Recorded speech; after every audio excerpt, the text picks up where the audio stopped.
आयुर्वेदानुसार शरीरामध्ये वात, पित्त, कफ हे 3 दोष आणि रस, रक्त, मांस, मेद हे सप्तधातू यापासून शरीर बनलंय. त्याच्यामध्ये प्रामुख्यानं वाताचा मोठा रोल आहे. म्हणजे वात हा कर्ता, नियंता, धर्ता अशी त्याला नावं दिलीत. म्हणजे जसं सृष्टीमध्ये वायू सगळ्या गोष्टी हलवत असतोय किंवा चैतन्य निर्माण करत असतोय, सिमिलरली शरीरामध्ये सुद्धा वातदोषाचा रोल आहे. आणि हाच वातदोष प्रामुख्यानं प्रत्येक ठिकाणी ज्या काही गोष्टी हॅपनिंग असतात शरीरात, मेटाबॉलिझम म्हणा किंवा कोणत्याही प्रकारचं कुठलाही आजार झाल्यानंतर जे पण दुखणं होते तिथं वाताचा ॲक्टिव्ह रोल असतोय. आणि आयुर्वेदानुसार वातावरती बेस्ट ट्रीटमेंट जी काही असेल, म्हणजे कोणतं द्रव्य वातावर श्रेष्ठ आहे तर ते तेल आहे. मग ते तेल वाताच्या पूर्ण सगळ्या गुणांच्या विरुद्ध काम करते आणि म्हणूनच वात शमनासाठी अतिशय इम्पॉर्टंट असते.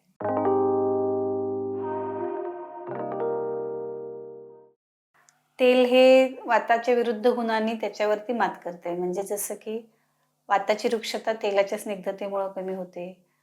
जे काही थंडावा असतोय वात प्रकोप होण्यासाठी कारणीभूत, त्याला काउंटर करायला तेलातली उष्णता कारणीभूत असते. अशा प्रकारे म्हणजे वाताची ट्रीटमेंट करायची आणि तेल नाही वापरायचं हे कधीही शक्य होऊ शकत नाही. म्हणूनच आम्ही जेव्हा पंचकर्म करतोय तेव्हा पूर्ण शरीराला तेल लावतोय किंवा स्थानिक तेल लावायला सांगतोय. तेल लावल्यानंतर वाफ देऊन पुन्हा इनिमाद्वारे सुद्धा शरीरात तेल घालतोय आणि हे तेलच सगळीकडे स्निग्धता निर्माण करून वातशमनासाठी मदत करते. मग आम्ही आमच्या क्लिनिकमध्ये या सगळ्या गोष्टींसाठी ग्रंथोक्त जे काही प्रिपरेशन्स आहेत, चरक संहितेचा रेफरन्सनी, अष्टांग हृदय, योग रत्नाकर अशा ग्रंथांमधला रेफरन्स घेऊन तशा प्रकारची औषधं ॲज पर पेशंट रिक्वायरमेंट बनवत असतो. आणि त्याचा उपयोग आम्ही त्यांच्या लोकल ॲप्लिकेशनसाठी, पूर्ण अंगाला तेल लावण्यासाठी, बस्ती देण्यासाठी करत असतो आणि त्याचे अतिशय फंटास्टिक रिझल्ट मिळतात.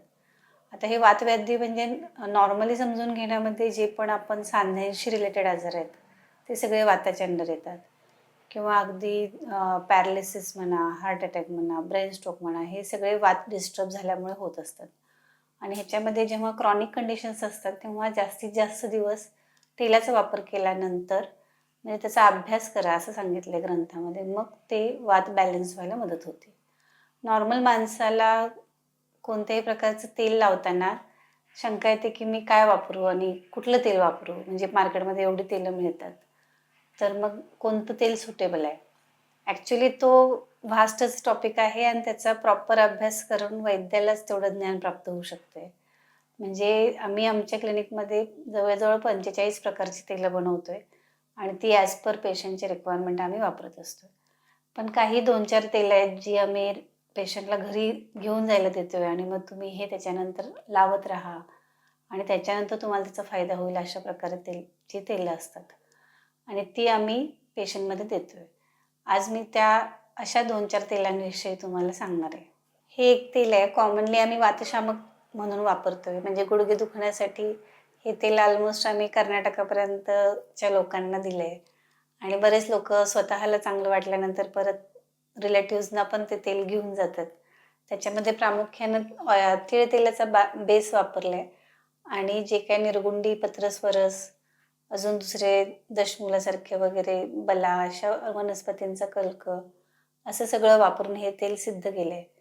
कोणतंही तेल जेव्हा आपण सिद्ध करत असतोय तेव्हा तो जो काढा किंवा स्वरस त्याच्यामध्ये तेल घालून, कल्क घालून फायनली सगळा त्या औषधींचा गुणधर्म त्याच्यामध्ये उतरावा आणि ते तेल तेवढं जास्त पोटेंट व्हावं असा त्याच्यासाठी सगळा अट्टाहास असतोय आणि ते तेवढं बघायला पण मिळते. हे तेल जेव्हा आपण गुडघ्यावरती कोमट करून लावू तेव्हा तिकडचा जो काही स्ट्रेस असतोय म्हणजे खिचल्यासारखं जे वाटत असते किंवा सूज असते किंवा आवाज येतोय बऱ्याच लोकांच्या गुडघ्यातून, त्या सगळ्या कंडिशन्समध्ये हे तेल अतिशय गुणकारी आहे.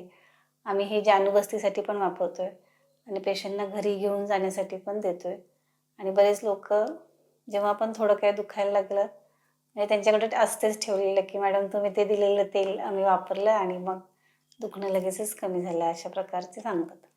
त्यानंतर आम्ही एक क्षीरबला तेल म्हणून बनवतोय. बला ही वनस्पती वातशमनामध्ये सगळ्यात बेस्ट सांगितली आहे. म्हणजे बस्तीमध्ये पण बलेचा जास्तीत जास्त वापर केला जातोय आणि हे आम्ही जे क्षीरबला तेल बनवतोय त्याच्यामध्ये बला ह्या वनस्पतीचा काढा बनवून पुन्हा त्याच्यामध्ये वेगवेगळी औषधं कल्क स्वरूपात टाकून अजून त्याच्यामध्ये 1 लिटर तेलासाठी 2 ते 3 लिटर दूध त्याच्यामध्ये ॲड केलं जाते आणि त्या सगळ्याचा फायनल जो काही एक्स्ट्रॅक्ट मिळेल, म्हणजे जेव्हा तेल सिद्ध होईल तेव्हा ते क्षीरबाला या नावानं वापरलं जाते. हे मार्केटमध्ये पण मिळते, पण आम्ही नेहमी हे फ्रेश बनवतोय आणि त्यामुळे त्याचे रिझल्ट पण तसे चांगले मिळतात. हे बेसिकली जिथं पण धातुक्षय झाल्या म्हणजे जेव्हा मसल्स वीक झालेल्या आहेत आणि स्ट्रेंथ नाही आहे त्या अवयवाला, तेव्हा तिथं याचा वापर केला की तिथलं लोकल जे काही वातशमन होते आणि त्या धातूला पुष्टता मिळते आणि त्यामुळे हे तेल अतिशय वातशमनासाठी बेस्ट आहे आणि भरपूर लोकं याचा वापर करतात. त्यानंतर आम्ही एक बनवतोय माश सेंधव तेल म्हणून. ह्याच्यामध्ये उडदाचा वापर केला जातोय आणि सेंधव थोड्या प्रमाणात वापरले. हे जिथं पण मस्क्युलर स्टिफनेस असतोय म्हणजे एखादा अवयव तुमचा आखडला आहे आणि अजिबात हात हलवता येईना झाला आहे किंवा भरपूर काम केल्यानं एखादा अवयव दुखायला लागला आहे, असं जेव्हा झालेलं असते तेव्हा हे तेल अतिशय चांगलं काम करते आणि ते लोकल ॲप्लिकेशनसाठीच आम्ही वापरतोय. इंटरनली याचा वापर केला जात नाही आणि हे नेहमी आमच्याकडे उपलब्ध असते आणि पेशंटला जेव्हा पण म्हणजे पूर्ण अंगाला तेल लावायचं पण एका विशिष्ट ठिकाणी फार दुखतंय, आखडलंय, तिकडं आम्ही हे तेल वापरतोय आणि हे बरेच पेशंटना रिकमेंड पण केलं जाते. आणि हे लास्टचं जे आहे अभ्यंग तेल आहे, याच्यामध्ये तिळ तेलाचं आणि खोबरेल तेलाचं बेस वापरून त्याच्यामध्ये सगळी अशी त्वचेसाठी चांगली जी काही औषधं आहेत ती सगळी वापरलेली असतात. फॉर एक्झाम्पल चंदन, मंजिष्ठा, ज्येष्ठमध, दशमूल हे सगळे वनस्पती वापरून ते अतिशय चांगल्या प्रकारचं तेल आमचं बनते. आम्ही दिवाळीमध्ये याचं भरपूर सेल पण करतोय, लोकांना गिफ्ट पण करतोय आणि त्याचा फीडबॅक फार चांगला आहे की तुमचं तेल आम्ही वापरलं आणि फारच सॉफ्ट झालं स्किन. इवन लहान मुलांनासुद्धा आम्ही हे रिकमेंड करतोय आणि कुठल्याही मुलांना आजपर्यंत रॅश नाही आली हे तेल वापरून आणि पेरेंट्सना फारच आवडते आणि हे 12 महिने वापरलं तरी चालते. इवन चेहऱ्याला वापरलं तरी पण काही प्रॉब्लेम होत नाही. म्हणजे काही तरुण मुली माझ्या पेशंट आहेत ज्यांना पिंपल्सचा त्रास व्हायचा पूर्वी.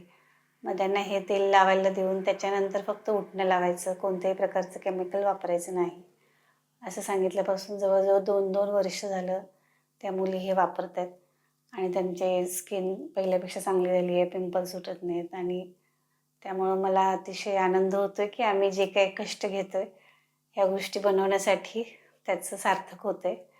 म्हणजे ॲक्च्युली आम्ही जे काही बनवतो याचे पण व्हिडिओज आमच्या चॅनलवर उपलब्ध आहेत. त्याची तुम्हाला लिंक आम्ही शेअर करतो खाली. हे इतकं ह्याच्याने सांगण्याचं कारण की प्रत्येक तेल बनवायला ऑलमोस्ट मला एका बॅचसाठी जवळजवळ 8 दिवस लागतात. रोज 3-4 तास त्याला अग्नी देऊन आणि शेवटचा जो फेज असतो तेव्हा लिटरली एका माणसानं तिथं बसून राहायला लागतंय की ते करपायला नाही पाहिजेल आहे आणि ते दीर्घकाळ टिकायला पण पाहिजे, त्याच्यात पाणी पण नाही राहिलं पाहिजे.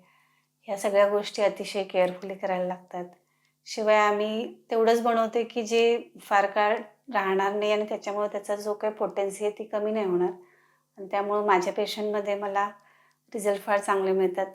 मी शक्यतो फार्मासिस्टची कुठल्याही प्रकारची तेलं वापरायचं अव्हॉइडच करते आणि त्यामुळं मला म्हणजे मी वापरताना मला माहिती असते की मी ह्याच्यामध्ये हे सगळं वापरलं आहे. त्या सगळ्या स्टेप्स फॉलो करून किती पण डिफिकल्ट असलं तरी पण ते मी तसं बनवलं आहे आणि त्यामुळे तसे मला रिझल्ट्स मिळतात. मग ही सगळी तेलं तुमच्यासाठी पण मी उपलब्ध करून देऊ शकते. जर तुम्हाला हवं असेल तर तुम्ही आम्हाला कमेंट सेक्शनमध्ये कॉन्टॅक्ट करू शकताय आणि तुम्हाला जसा त्याचा अनुभव येईल ते तुम्ही मला फ्युचरमध्ये शेअरसुद्धा करू शकताय. ही माहिती तुम्हाला आवडल्यास आम्हाला जरूर कळवा आणि आमच्या चॅनलला सबस्क्राईब करा. अशीच माहितीपूर्ण व्हिडिओ यापुढेही घेऊन येईपर्यंत धन्यवाद.